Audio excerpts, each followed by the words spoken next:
నిజం నిప్పు లాంటిది. మనం ఎన్నోసార్లు నిజాన్ని కప్పిపుచ్చుతూ ఉంటాం. కానీ సమయం వచ్చినప్పుడు నిజం బట్టబయలు కాకపోదు. బహుశా అందుకేనేమో సత్యమేవ జయతే అని అంటూ ఉంటారు. క్రీస్తునాథుని యందు ప్రియమైన సహోదరి సహోదరులారా, ఈనాటి యొక్క దివ్య గ్రంథ పఠనాలు మనలను సత్యము కొరకు జీవించమని ఆహ్వానిస్తూ ఉన్నాయి. అదే విధముగా సాక్షిపూరిత జీవితాన్ని జీవించమని ప్రేరేపిస్తూ ఉన్నాయి. మనము దేవుని యొక్క బిడ్డలముగా, దేవుని యొక్క బాటలో నడుస్తున్న వారముగా, దేవుని యొక్క అనుచరులముగా సత్యము అంటే ఏమిటో తెలుసుకొని ఆ సత్యమునకు సాక్ష్యం ఇచ్చేటువంటి జీవితాన్ని మనందరం కూడా జీవించాలి. యేసు ప్రభు పిలాతుతో నేను సత్యమునకు సాక్ష్యం ఇచ్చుటకు వచ్చి ఉన్నాను అని తెలియజేస్తూ ఉన్నారు.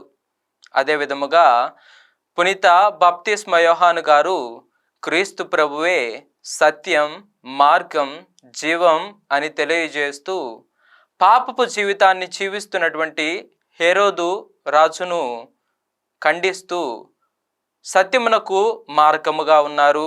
అదే విధముగా హేరోదు రాజును సత్యం వైపు నడిపిస్తూ ఉన్నారు.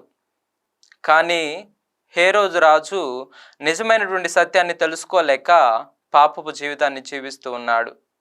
రాజుల రాచరికం కాంతాప్రియమైనప్పుడు ప్రజాక్షేమం క్షీణిస్తుంది. రాజుల రాచరికం కాంతాప్రియమైనప్పుడు మానవత్వం క్షీణిస్తుంది, నీతి కల జీవితం నశిస్తుంది. హేరోదు రాజు నైతిక జీవితాన్ని జీవించక తన సోదరుడైన ఫిలిప్పు భార్యతో పాపపు జీవితాన్ని జీవిస్తూ ఉంటాడు. తన ప్రాణాలను సైతం త్యజిస్తూ సత్యమునకు సాక్షిగా నిలుస్తూ ఉన్నారు.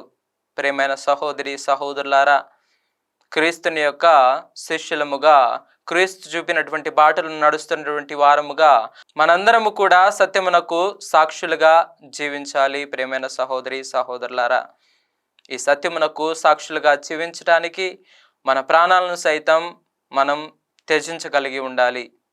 కావున మనందరము కూడా ఈ సత్యము కొరకు ఆ సత్యమునకు సాక్షులుగా ఉండే విధముగా మనందరినీ దీవించమని, మనకు శక్తిని ప్రసాదించమని ప్రార్థించుకుందాం. ఆమెన్.